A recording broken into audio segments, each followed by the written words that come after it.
बेईमानी मेरा जन्मसिद्ध अधिकार है। सभी भ्रष्टाचारी मेरे भाई बहन हैं।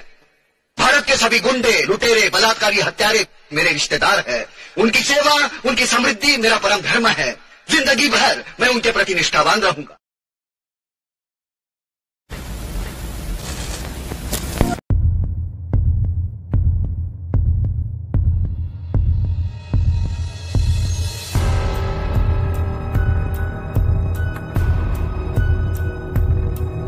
हम व्यापारी आदमी, बिजनेसमैन आदमी, हमें अपने काम से मतलब है। मेरे पड़ोस में एक दुकान है, हमें प्यार मोहब्बत से रहते हैं। बस दंगाई ने क्या क्या सोचा।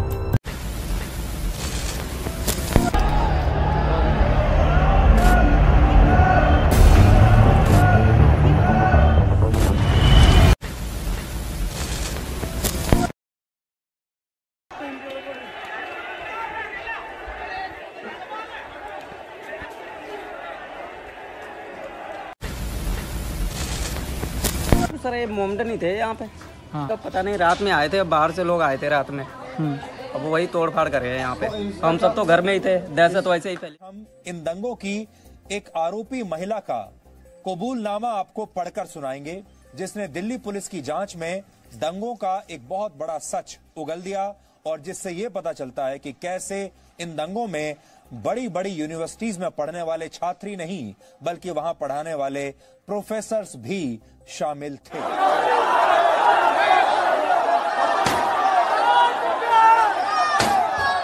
बड़े बेगैरत इंसान। नमस्कार दोस्तों, जो भी आपने क्लिप्स देखी, जो भी आपने पिक्चर्स देखी, जिनका दर्द अभी आपने अपनी मोबाइल स्क्रीन पर देखा है, ये वो लोग हैं दोस्तों जिन लोगों ने ये सभी दंगों को अपनी आंखों के सामने देखा है। ये वो लोग हैं जिन लोगों ने इन्हीं दंगों में अपने परिवार वालों को खोया है। ये वो लोग हैं जो लोग इन सभी दंगों से पीड़ित हैं। और इन सभी चीजों में एक बात कॉमन है दोस्तों, ना कोई बहुत बड़ा सेक्युलरिज्म का ठेकेदार या फिर बहुत बड़ा फ्रीडम ऑफ स्पीच का ठेकेदार, इनके आसपास कोई नहीं भटक रहा है इस वक्त।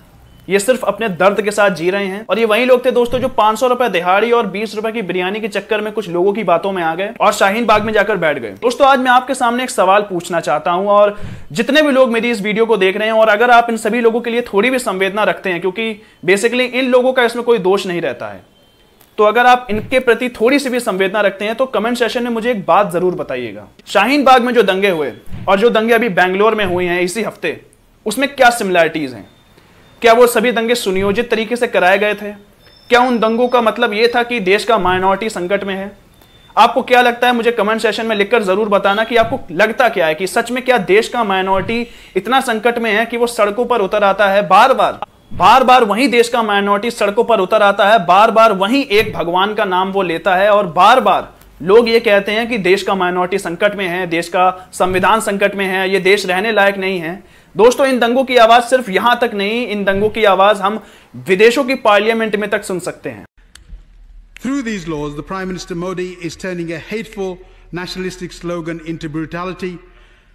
And he recently said Hinduan ka Hindustan, which literally translated means India for the Hindus.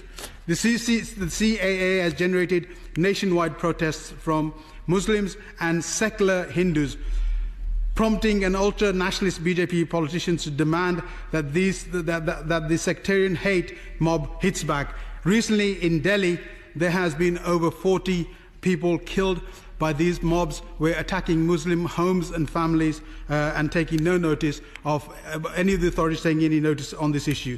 As a result, dozens of Muslims have been dragged and burned from their homes in recent weeks, beaten to death in the streets by the mobs.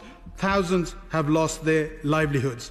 And while the Indian police look on passively and the Modi cynically counts the benefits of electoral success. For those who support India, we want to see its rightful place as one of the global leaders in the 21st century with a place in the United Nations Security Council. It is sickening to see such dissent and hatred and mob rule. In that I believe it's obvious that there is online disinformation being used within India in order to inflame these tensions. I'd commend the Government Communication Service and the Cabinet Office on this work. I think the UK is in a position to do a real assessment of the online actors and the malign actors who are, aside from the Indian government policy, which is one issue, and I would urge the Minister to step up his efforts in that dialogue, but there are online efforts that could be made against this sort of disinformation because people are at risk of further violence. In the last 5 years, Narendra Modi's BJP government have chosen a path of systematic discrimination, be it the abrogation of Article 35A in Kashmir or the citizenship law. Calling the recent violent community clashes seeks to normalise a far more sinister events. India is now controlled by Hindutva supremacist RSS ideology with strong historic link to the Nazi Party, and the current Prime Minister of India was a member of the RSS. What step is the Prime Minister taking to call out this discriminatory practice at the heart of the Indian government? दोस्तों, इन सभी दंगों में एक चीज सबसे ज्यादा common ये रहती है कि ये जो दंगे होते हैं ये सुनियोजित तो रहते ही हैं, इसमें कोई शक नहीं है। फिर चाहे वो दिल्ली दंगा हो जिसमें कुछ 50-60 लोग मर गए होंगे, कुछ थोड़ी बहुत गाड़ियां तोड़फोड़ दी गई होंगी, कुछ लोगों को घायल कर दिया गया होगा, ऐसा बिल्कुल नहीं है। दोस्तों, न्यूज एजेंसीज जो रहती हैं वो किसी प्रोपेगेंडा से बेस्ड रहती हैं और ये सारी बातें आपसे छुपा ली जाती हैं कि जो दिल्ली में दंगे हुए थे उसमें मरने वालों की संख्या आप भी नहीं जानते, ना सरकार जानती है और ना आंकड़ा जांचने वाले जानते हैं। दिल्ली दंगे हो रहे थे, जब पुलिस वहां से गुजर रही थी तो पुलिस वालों को यह नहीं पता था कि जिस राख के ऊपर से वो जा रहे हैं वो राख किसी सामान की राख है या फिर वो राख किसी इंसान की राख है। दोस्तों, ध्यान देने वाली बात यह है कि जो लोग ये बातें करते हैं, जो बड़े बड़े न्यूज एजेंसीज, जो बड़े बड़े पत्रकार, जो बड़े बड़े इंटेलेक्चुअल्स, लिबरल्स, बड़े बड़े जर्नलिस्ट, इनके एजेंडास को बड़े बड़े न्यूज़पेपर जैसे द वायर हो गया ये सब छापते हैं, ये लोग बेंगलोर के दंगे में शांत हैं, कोई कुछ नहीं बोल रहा है, किसी का कोई ट्वीट नहीं आ रहा है। राणा अयूब शांत हैं, ध्रुव राठी शांत हैं, कुणाल कामरा शांत हैं, एनडीटीवी के प्रवक्ता रवीश कुमार शांत हैं, कोई कुछ नहीं बोलेगा। इस वक्त सब शांत हैं क्योंकि जिन लोगों ने दंगा किया वो तो माइनॉरिटी थे ही, लेकिन जिस पर किया गया वो दलित माइनॉरिटी आता है।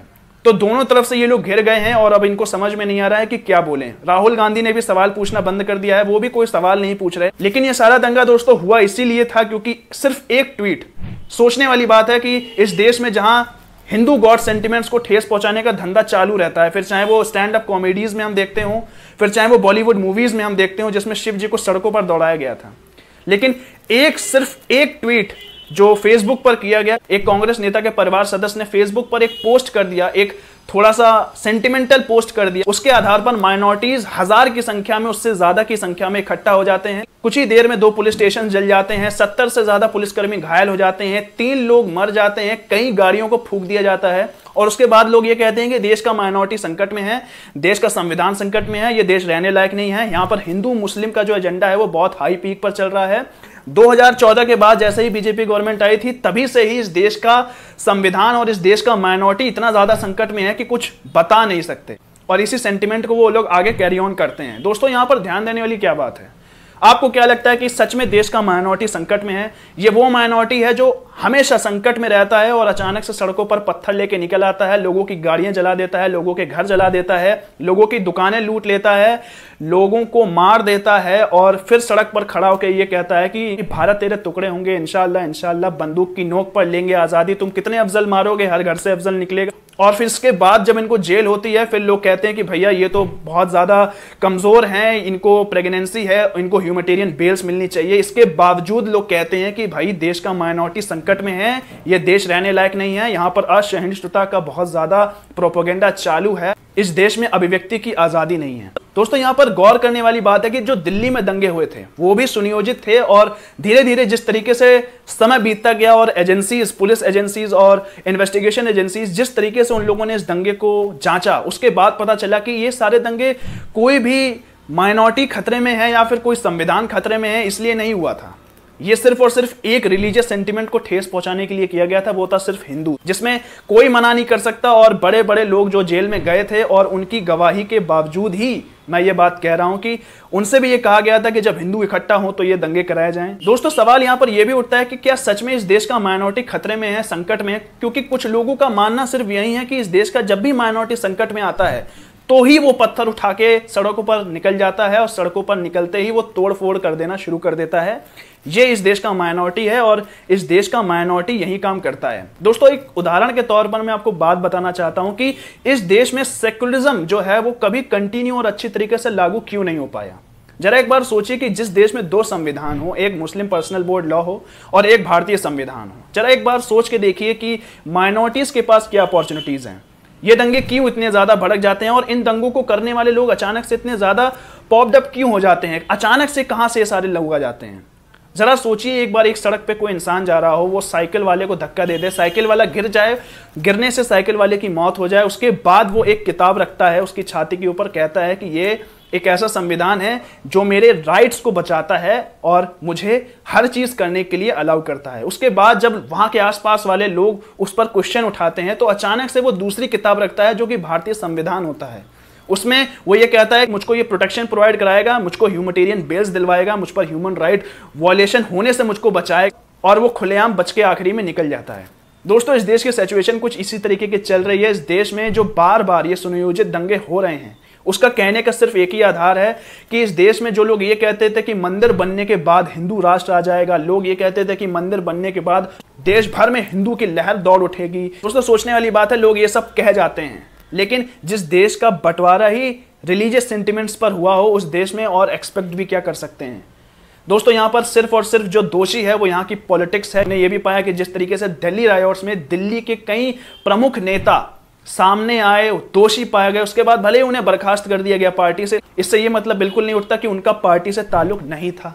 उनका पार्टी से ताल्लुक बिल्कुल था और आज भी उनका पार्टी से ताल्लुक है। और जो बेंगलोर में दंगे हुए उसमें भी ये पाया गया कि एक प्रमुख पार्टी जिसका नाम SDP है, उसका भी हाथ बेंगलोर के दंगों में पाया गया और वही पार्टी का हाथ बेंगलोर के दंगों में इतना ज्यादा इन्वॉल्व था जिसकी वजह से कई सारे पुलिसकर्मी जख्मी हो गए, कई सारी गाड़ियां जल गई, पुलिस स्टेशन को जलाया गया। उसके बाद कुछ लोग, कुछ एजेंसीज ये छापती हैं कि कुछ मॉब ने ये दंगा किया जिसमें कुछ लोगों को नुकसान हो गया।